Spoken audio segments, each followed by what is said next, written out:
네, 한 목소리로 읽겠습니다. 시작.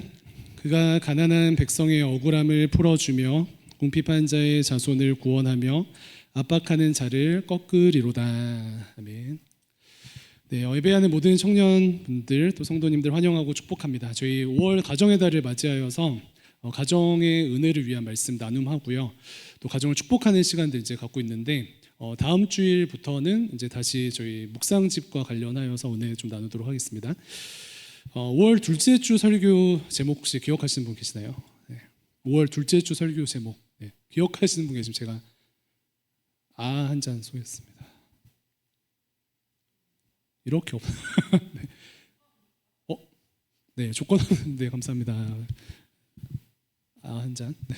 네, 조건 없는 조건이라는 제목으로 우리 나눴는데 이제 가족을 이제 사랑하고 가족을 존중하는 이제 삶을 살아가는데 조건 없이 사랑하고 존중하면은 그 은혜가 순환이 되고 또 조건 없는 사랑과 존중이 가정에 만연할 것이다. 그래서 여기 초청을 드렸습니다. 근데 결론이 막 이렇게 좀 나다 보니까 조건 없는 조건을 가지고 존중해라, 사랑해라라고 하다 보니까 아직 가족 간의 상처가 온전히 치유되지 않은 청년들한테는 조금 버거운 요청이 되었지 않았을까라는 좀 진단을 해보게 되었습니다. 그래서 오늘 가정의 달 마지막 시간으로는요, 용서에 대한 주제를 가지고 말씀 나눌 텐데 이 용서에 대한 은혜를 가지고 가정을 축복하고 또 가정 안에서의 특별한 어떤 상처와 어려움이 없으신 분들은 용서해야 할 그 누군가에게 이 말씀을 적용하면서 은혜를 누리면 좋겠습니다. 용서에 대한 전제는 이것인데요. 용서도 이제 자칫하면은 율법주의가 될 수 있다라는 것을 기억해야 합니다. 무엇이냐면 용서하라라는 이 하나님의 명령 앞에 또 하나님의 초청 앞에 이것을 또 은혜로 받거나 은혜의 반응으로 생각하지 않으면은 우리가 율법주의적으로 용서를 이제 생각할 수 있는데 보통 우리가 하나님의 여러 가지 말씀 앞에서 무엇을 해야 합니다 혹은 무엇을 하면 안 됩니다라는 이야기를 들으면은 좀 신앙이 있는 청년들은 조건 반사처럼 이거 율법주의일 수 있겠는데 라는 경계를 하죠. 이것이 건강한 것은 복음이라는 것은 율법주의적인 삶을 뛰어넘어 우리를 은혜 가운데 변화하게 하는 힘이 있기 때문에 그렇습니다. 그래서 다른 여러 가지 말씀에서는 무엇을 해라 뭐 이렇게 하지 말라라고 하면은 율법주의가 아닌가라고 생각은 하는데 용서에 대해서는 이러한 접근을 하는 것이 조금 어려운 것 같아요. 용서하라는 것도 자칫하면 율법주의로 갈 수 있다는 것을 잊어버리곤 합니다. 근데 왜 그런가 생각을 해보니까 용서하라는 것이 하나님의 명령이기도 하고 또 뭔가 용서는 이제 좀 꼭 해야 될 것 같은 소위 착한 크리스천 컴플렉스에 우리가 빠져있기 때문에 용서에 대한 접근이 이렇지 않은가라는 생각이 듭니다. 다시금 정리하는 것은 대부분의 하나님의 명령이라는 것은 은혜의 반응이어야 하고요. 하나님 중심에 또 하나님을 경외하는 모습도 있지만 은혜의 반응이고 성령님의 은혜로 인한 믿음의 결정이 되어야 합니다. 그렇기 때문에 용서도 마찬가지예요. 억지로 폭력적으로 순종하듯이 용서하는 것이 아닙니다. 그래서 용서조차도 하나님의 은혜의 반응이어야 하고 성령님의 은혜로 인한 믿음의 결정이 되어야 한다. 그래서 출발은요, 용서에 대해서 용서하지 않아도 됩니다. 용서하지 않으셔도 돼요. 진짜예요. 용서하지 않아도 됩니다. 억지로 용서하지 않아도 돼요. 그 사람을 용서하지 않는 혹은 그 사람을 용서하지 못하는 여러분들을 용서하셔도 됩니다. 이해되시나요? 예수님께서는 우리가 말씀대로 살아서 우리를 사랑하시거나 또 우리가 말씀대로 살기 때문에 우리를 구원하지 않으셨죠. 예수님께서는 우리가 말씀대로 살지 못해도 우리를 사랑하시고 우리가 말씀대로 살지 못하기 때문에 십자가에서 죽으셨습니다. 이것이 복음입니다. 우리가 다른 사람들을 용서하기 때문에 하나님께서 우리를 사랑하시거나 혹은 우리가 다른 사람들을 용서했기 때문에 우리를 구원하신 것이 아닙니다. 그래서 전제는 용서에 대한 태도는 자유함이 필요해요. 용서하지 못하는 혹은 완악하게 용서하지 않고 있는 여러분들을 용서하시기를 바랍니다. 제가 자주 소개하는 그 어쩔 스피릿을 좀 발휘하세요. 제자반이나 이제 훈련하는 청년들 이야기하는데 어쩔 스피릿 뭐죠? 뭐 어쩌겠냐? 예수님께서 나를 사랑하신다는데 예수님께서 용서 못하는 나도 용서하신다는데 어쩌겠냐? 이런 태도로 나아가는 거죠. 그래서 마귀는 이제 용서하지 못하는 우리를 정죄하면서 안 그래도 힘든데 용서하지 못한다는 이유로 용서하지 않는다는 이유로 더 힘들게 하죠. 그래서 그 굴레에서 벗어나야 합니다. 이러한 전제 가운데 하나님은 그럼에도 여전히 우리에게 용서하라라고 이제 초대하시는데, 그렇다면 하나님께서 이 쉽지 않은 용서를 왜 청년들에게 또 신자들 우리에게 요구하실까요? 왜 용서의 삶으로 초청하실까요? 네, 그것은 하나님께서 우리에게 생명과 자유를 주셔서 그것을 누리도록 초청하시는 은혜의 초청이기 때문에 그렇습니다. 용서해라라고 하면서 폭력적으로 그것을 소위 압박하시는 것이 아니라 그 용서를 통하여서 생명과 자유를 너가 누려라 라고 하시는 하나님의 초대이기 때문에 그렇습니다. 우리는 흔히 이제 용서라고 하면은 이것이 남을 위한 것이라고 생각을 하거든요. 이런 경험이 있어서 그래요. 유치원 때 친구가 내 장난감을 이제 망가뜨렸습니다. 그런데 선생님께서 말씀하시죠. 야, 철수야, 친구를 용서하렴. 그러면은 왜 억울합니까? 왜 억울해요? 친구가 나한테 장난감을 고장내는 잘못을 하였는데 친구를 용서하라고 이제 요청을 받습니다. 그러면은 이 모든 사과와 용서의 과정이 내가 아닌 친구를 회복시켜 주는 것에 초점이 맞춰져 있는 것처럼 보이기 때문에 그래요. 이해되시나요? 근데 하나님께서는 우리에게 용서의 자리로 우리를 초청하시는 이유는 우리가 다른 사람을 용서하기 원하시는 그러한 과정 가운데 이 용서가 여러분들을 살리기 때문에 그렇습니다. 그 아무개가 너무 안 됐잖아. 용서의 조가 아니라 용서를 통해서 생명과 자유를 누리렴이라는 초대라는 것이죠. 네, 그것이 우리를 살립니다. 네, 반대로 생각하면은 용서하지 않으면은 우리 안에 무엇이 남아 있죠? 우리 안에 쓴뿌리가 남아 있습니다. 쓴뿌리가 남아 있어요. 막 독과 같은 것이 남아 있어요. 그런데 누군가를 용서하지 않아서 여러분들 마음속에 쓴뿌리가 있다고 생각을 해볼게요. 그러면은 그 쓴뿌리와 같은 독이 내가 용서해야 할 나에게 잘못한 그 사람은 해치지 못하는데 아이러니하게 용서하지 않는 여러분들은 해칩니다. 네. 용서하지 못하는 삶 때문에 생겨난 쓴뿌리, 이 독과 같은 쓴뿌리가 내가 용서하지 못한 다른 사람은 해치지 못하는데 아이러니하게도 상처받고 아픈 우리를 해친다는 것이에요. 네, 그 쓴뿌리와 같은 독이 우리를 해칩니다. 그 독을 해독하기 원하시는 하나님의 마음이에요. 가정 안에 이러한 용서가 임하기 전에는 가정에 독사가 돌아다니는 거예요. 막 가정 안에, 거실에, 안방에 독사가 돌아다닙니다. 공동체가 용서의 은혜를 누리기 전에는 이 본당과 더불어 순모임하는 곳에 또 청년방에 독사가 돌아다니는 것이에요. 결국 우리를 해칩니다. 에베소서 4장 말씀에 이런 말씀이 있죠. 분을 내어도 죄를 짓지 말고 해가 지도록 분을 품지 말고라는 말씀이 있는데 소위 분을 이제 하루 이상 품지 말라라는 이제 그 경계를 주셨는데 그것은 다른 말로는 빨리 해독하라는 초대이죠. 빨리 해독하라는 초대예요. 왜? 우리를 살리기 위해서. 그렇기 때문에 용서라는 것이 폭력적이거나 혹은 다른 사람들을 위한 것이 아닌 나를 위한 하나님의 은혜의 초청이구나, 이것을 기억할 수 있는 모든 청년들 되기를 축복합니다. 두 번째는 용서하지 못하면은 미래로 발을 못 내디뎌요. 네. 왜냐하면은 용서하지 못하는 것은 과거의 어떤 상처에 이제 묶여 있다라는 것인데 나의 삶이, 내 발목이 과거에 묶여 있다라는 것이죠. 그러나 하나님께서는 우리가 과거를 통해서 현재를 살아가지만 그럼에도 살아계신 하나님께서 기뻐하시는 것은 현재를 살아내서 미래를 준비하는 삶을 기뻐하십니다. 그런데 마귀는 우리를 과거에 살게 하죠. 용서하지 못하는 그 무엇 때문에 우리의 발목이 붙잡혀 있습니다. 그래서 한 걸음을 내디뎌야 하는데 그 상처와 아픔, 용서하지 못한 완악함이 여러분들을 붙잡고 있는 것이에요. 억울하죠. 이런 일들이 종종 있습니다. 너무 귀한 이제 형제 자매인데 왜 매력도 넘치는데 왜 행복한 연애를 하지 못하는가 봤더니 과거의 연인한테 받은 상처가 너무 큰 거예요. 혹은 너무 귀한 형제 자매인데 결혼에 대한 걸음을 내딛지 못하는 것입니다. 근데 그 내면을 봤더니 부모님의 다툼이나 갈등의 상처가 너무 큰 것입니다.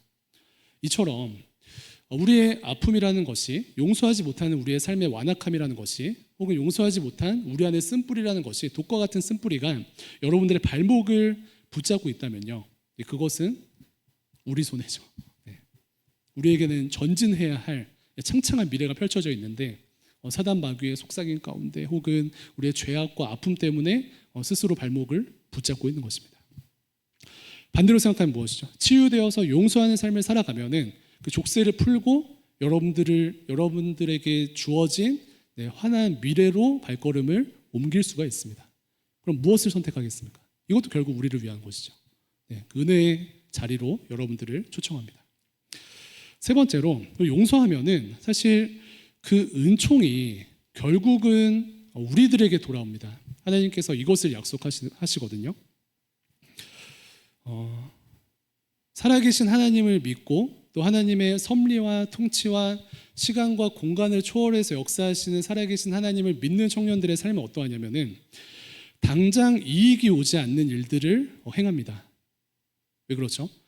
당장 눈앞에 이익이 없다 할지라도 살아계신 하나님께서 우리의 삶을 통치하시고 시간과 공간을 뛰어넘어서 우리의 삶 가운데 역사하시기 때문에 그 하나님을 믿는 청년들은 당장 이익이 오지 않는 일들을 행하는 것입니다. 저도 이제 삶을 보면은 생각보다 그렇게 안 보일 텐데 당장 저한테 이익이 돌아오지 않는 일들을 생각보다 많이 하려고 해요. 그 이유는 하나님께서 살아계시기 때문에 그렇습니다. 티나지 않는 여러 가지 일들 혹은 지금 당장 보상되지 않을 것 같은 그러한 일들을 사실 많이 하려고 좀 노력하고 있습니다. 왜냐하면 하나님께서 살아계시기 때문에. 교회를 위해서도 마찬가지입니다. 저희 부교육자로서 이제 섬김을 하는데 굳이 안 해도 되는 일들을 최대한 막 하려고 해요. 근데 그것을 왜 그런가 제가 제 자신을 좀 돌아보니까 이렇게 하나님 앞에서 조금 쓸데없는 열심을 다하면은 제가 나중에 이제 담임 목사가 어디 되었을 때 하나님께서 이것을 기억해 주시지 않으실까.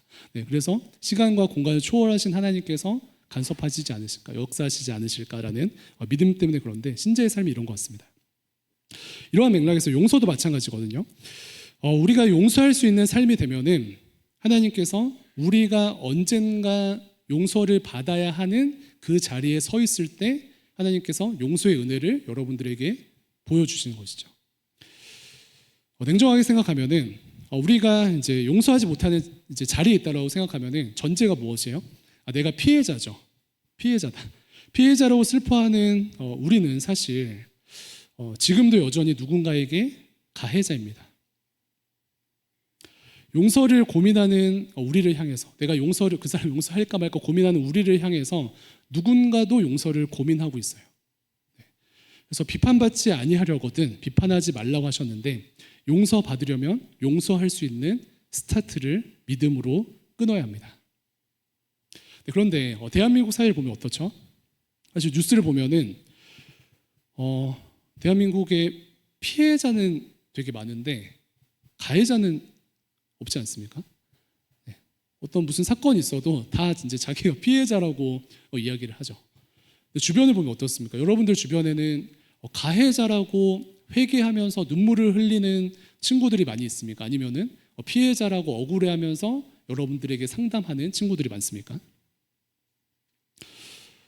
저도 이제 좀 진단을 해보면은 청년들 중에도 아쉽게도 내가 상처를 줬다고 하면서 미안해하면서 눈물을 흘리는 청년들을 잘 못 봤는데 내가 상처를 받았다고 하면서 눈물 흘리는 청년들을 꽤 봤던 것 같아요.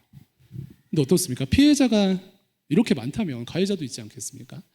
물론 이제 한 명의 가해자가 모두를 막 해치는 경우들도 있지만 이 원리들이 있지 않겠습니까? 그래서 이러한 은혜를 생각할 때 내가 상처받은 아픔이 있지만 이 상처 주고받는 이 약한 이 세대 가운데 내가 다른 사람들을 용서함으로 또 하나님께서 이 용서를 기억하셔서 나의 삶을 긍휼히 여기시고 또 은혜 베푸시는 것을 기대할 수 있으면 좋겠습니다. 그리고 이러한 이제 은혜 가운데 좀 영적 나비 효과라고 하거든요. 그래서 이제 어떤 은혜라는 것은 이제 방향이 바뀐다는 것은 한 사람으로부터 시작될 수 있는데 이 용서하지 않고 완악한 이 세대 가운데 청년 성도된 내가 속한 그 자리에서 말할 수 없는 용서를 선택하였을 때 그것을 통해서 하나님께서 역사하시며 분위기를 바꾸실 거예요. 그래서 먼저는 대강교회 공동체 안의 분위기를 바꾸시고 가정 안에서 여러분들을 통해서 용서의 분위기를 바꾸시고 그것이 결국은 나한테 오죠. 학교에서도 마찬가지고 일터에서도 마찬가지고 말할 수 없는 조건 없는 조건으로 사랑하고 섬기는 삶을 살아갈 때 그 은혜의 순환이 임하게 될 것입니다. 그리고 그 은혜의 순환 가운데 우리도 수혜를 받게 될 것입니다. 그렇다면 용서가 이제 이렇게 중요한데 용서가 되는 과정은 무엇일까요? 성경 말씀을 보면은 용서가 되는 과정 가운데 그냥 용서합니다라고 선포하는 것을 뛰어넘어서 여러 가지 과정들이 있습니다. 먼저는 살아계신 하나님 앞에 우리의 아픔을 토로하는 것이에요. 우리 아픔을 토로합니다. 시편 말씀 중에 이제 하나님께 자신의 아픔을 가장 많이 토로한 시편 기자는 누구일까요? 1번 다윗, 2번 다윗, 3번 다윗인데 누굴까요? 다윗 왕이죠. 다윗 왕이 이제 하나님 앞에서 자신의 아픔을 막 이렇게 토로하고 또 어떤 시는 저주의 시라고 할 만한 그런 되게 러프하고 센 시조차도 이제 시편 말씀에 기록되어져 있습니다. 특별히 이제 다윗 왕은 성경 말씀 전체를 보면은 가정의 상처가 굉장히 많거든요. 여러 이제 증거들이 있는데 시편 27편 말씀을 보면은 9절 10절에 이러한 기록이 있습니다. 이렇게 간구하기를 주의 얼굴을 내게서 숨기지 마시고 주의 종을 노하여 버리지 마소서. 주는 나의 도움이 되셨나이다. 나의 구원의 하나님이시여 나를 버리지 마시고 떠나지 마소서. 10절에 내 부모는 나를 버렸으나 여호와는 나를 영접하시리다라고 기록합니다. 무엇이라고 기록했어요? 내 부모는 나를 버렸으나 라고 이야기하면서 가정 안에서의 치열한 상처 가운데 씨름하고 있는 다윗 왕의 모습을 볼 수 있습니다. 다윗 왕의 삶을 보면은 우리가 아는 것처럼 이제 사울 왕에게 쫓기는 막 어려움도 있고요. 막 그 자기 아들들한테도 쫓기는 슬픔이 있고 배신당하고 그런데 특별히 그 중심에는 부모님에 대한 상처가 있습니다. 무엇이라고 했었죠? 10절에 내 부모는 나를 버렸으나 그 증거들을 찾아보면은 사무엘 선지자가 이제 그 사울 왕을 하나님께서 버리시고 나서 다윗을 세우시는 그 과정을 보면 알 수가 있는데 다윗의 아버지는 이제 사무엘 선지자가 왔을 때 아들들을 소개하는데 다윗을 어떤 취급했었죠? 아시는 분 계세요? 깍두기 취급했습니다. 그래서 이제 다윗 왕의 아버지 이새가 사무엘 선지자가 왕을 찾으러 왔다라고 했을 때 아들들을 소개합니다. 첫째, 둘째 해서 7째까지 소개를 하는데 사무엘이 보기에 이 중에 기름 부을 만한 사람이 없는 거예요. 근데 의아해서 더 없습니까 했더니 막내에 있긴 한데 뭐 굳이 이런 느낌이에요. 그랬더니 이제 사무엘이 데려와라 해서 이제 기름을 부어주는데 이 과정 어떻습니까? 굉장히 서운하죠. 아들 취급을 안 해요.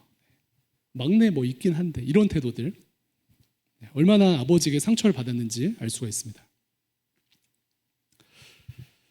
그리고 이제 시편 말씀에 보면은 다윗이 그 골리앗을 무너뜨리는 그 과정 가운데 그 담대함의 근원이 무엇이었죠? 아시는 청년도 계세요? 담대하게 이제 조그마한 청년이 골리앗을 향해서 나아가는데 그 믿음의 고백에 무엇이 포함되어 있냐면은 나는 양을 치는 이제 자인데 하나님께서 나를 사자와 곰의 발톱에서 지키셨다.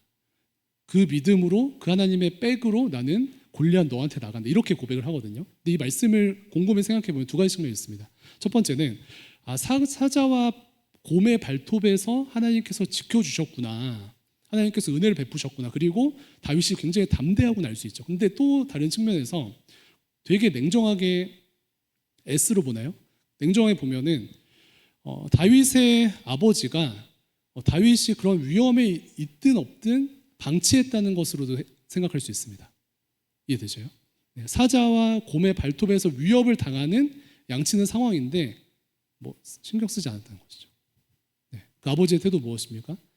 막내 있기는 한데 혹은 뭐 사자와 곰의 발톱이 무섭긴 하지만 위험하긴 하지만 하면서 다윗을 방치했다고 할 수 있죠. 이렇게 가정의 상처가 많은 다윗 왕의 모습을 우리가 생각해 볼 수 있는데 이러한 다윗 왕의 인생은 다시금 하나님께 마음을 토하는 인생이었습니다. 그렇기 때문에 그 회복의 여정 가운데 들어가서 하나님께서 예비하신 은혜를 누리는 자예요.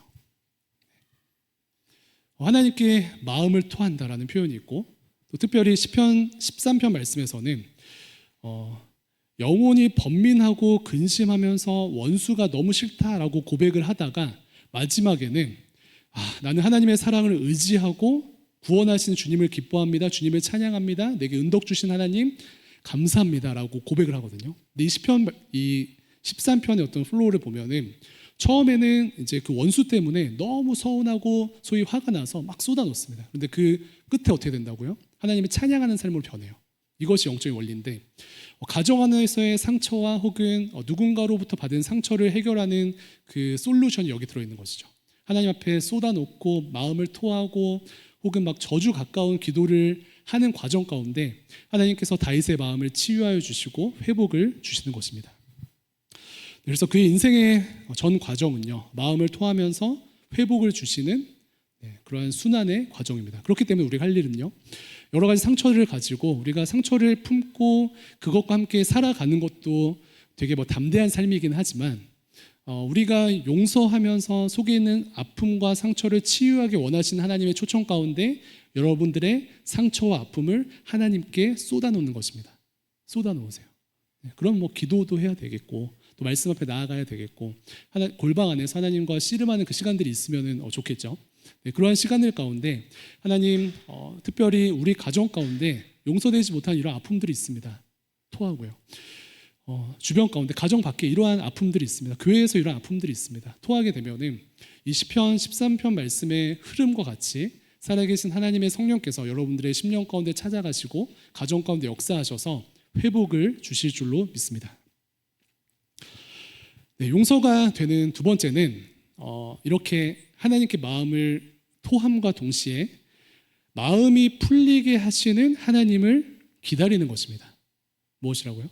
마음이 풀리게 하신, 수동태죠. 풀리게 하신 하나님을 기다리는 것이에요.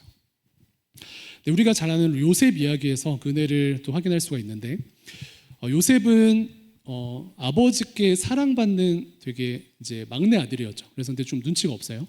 눈치가 없어서 이제 자기가 꾼 꿈을 형들한테 막 이야기하고 형들의 화를 삽니다. 그래서 형들이 요셉을 소위 왕따시키고 애굽으로 팔아버립니다. 근데 그 파는 과정에서 저희가 이 과정들을 어릴 때 이제 성경 동화로 봐서 그렇게 팔려갔구나 하는 건데, 이걸 영화로 찍으면은 조금 범죄도시급으로 갈 것 같아요, 맞죠? 네. 막 죽일까 말까 하는데 죽이지 말고 납치해서 던지자, 이런 과정들을 보면은 범죄도시 5로 이걸로 찍을 수 있지 않을까라는 생각이 드는데, 요셉의 미흡함과 형들의 폭력성이 만나서 요셉이 고난 가운데 그 여정을 이제 걸어갑니다. 그런데 그 모든 과정 가운데 하나님께서 간섭하시고 또 하나님께서 눈물로써 동행하시면서 요셉이 애굽의 총리가 됨으로 기근 가운데 있는 부금 깔아주시나요? 기근 가운데 있는 그 자기 백성들을 구원하신 여정 가운데 쓰임 받게 되죠. 그런데 그 과정까지는 굉장히 좋은데 문제는 요셉의 마음은 어떡합니까? 그 상처받은 요셉의 마음은 어떡해요? 수십 년 동안 형들한테 괴롭힘 당하고 또 이제 아파하면서 팔려가고 죽음을 통과하고 감옥에 갇히고 억울해하고 마음 둘 곳 없는 그 상황 가운데 힘들어했던 요셉의 삶은 어떻습니까? 창세기 이제 마지막 부분에 이런 과정들이 있거든요.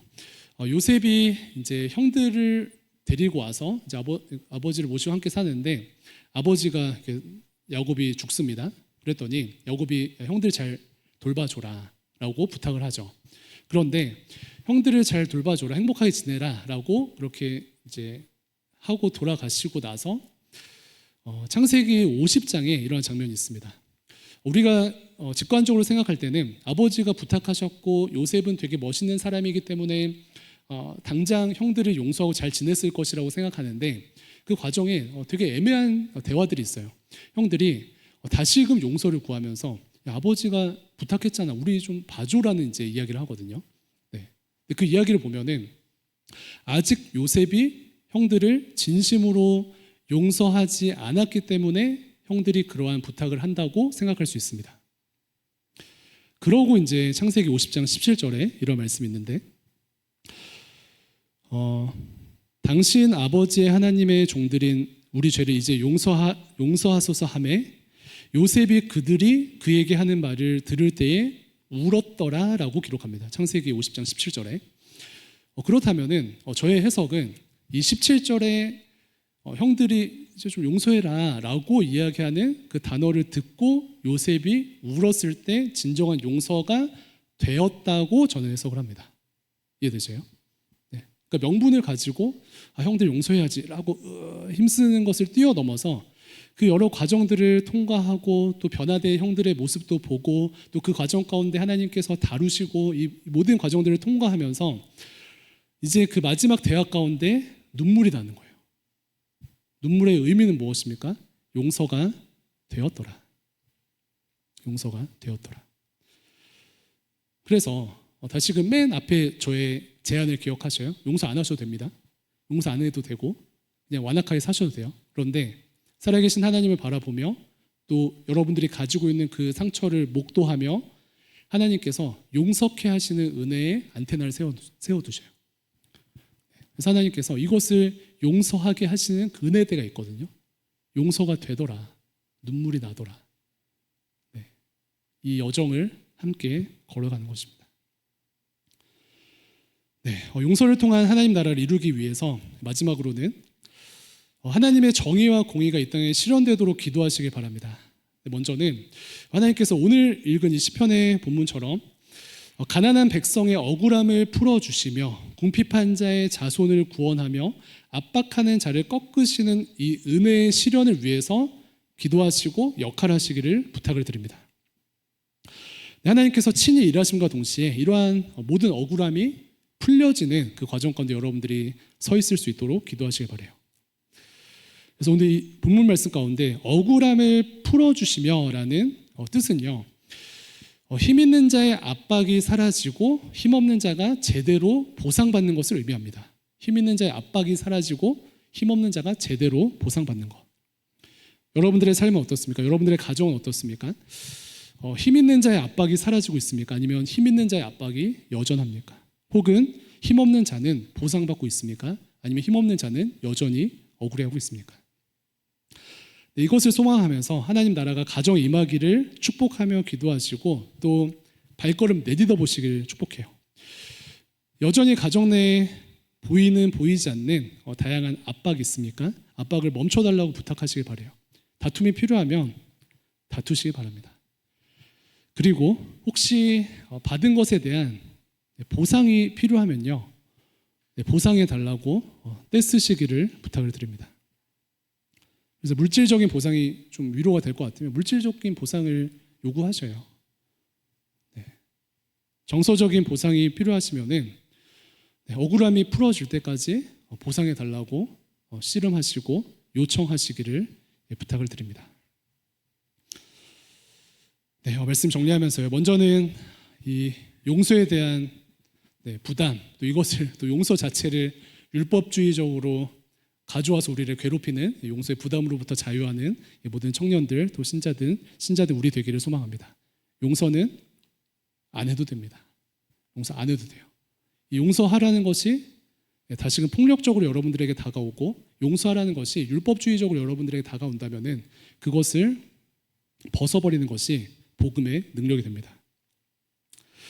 그런데 왜 용서하라고 계속해서 얘기하시는가 살펴보니 이것이 우리를 살리는 것이죠. 이것이 우리를 살려요. 용서하면 여러분들이 살아납니다. 그 과정에서 하나님께 마음을 쏟고 요셉의 마음을 풀려지게 하시는 그 은혜를 소망하기를 바랍니다. 그래서 억울함이 없는 사회로 또 하나님 나라가 임하도록 억울함이 없는 가정이 되도록 또 우리 가정 가운데 하나님의 정의와 공의와 사랑과 화평이 충만하게 임하도록 그것을 기도하시고 또 하나님 나라를 위해서 힘쓰시는 모든 청년분들 되시기를 또 신자분들 성도님들 되시기를 주님의 이름으로 축원합니다. 이렇게 기도하겠습니다.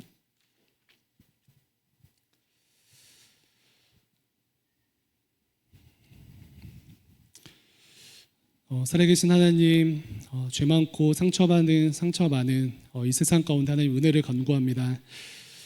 특별히 또 여러 가지 또 상황 속에서 가정 안에서 또 우리가 속한 곳에서 받은 상처들 또 여전히 용서되지 않는 다양한 삶의 모습들을 주님께 올려드립니다.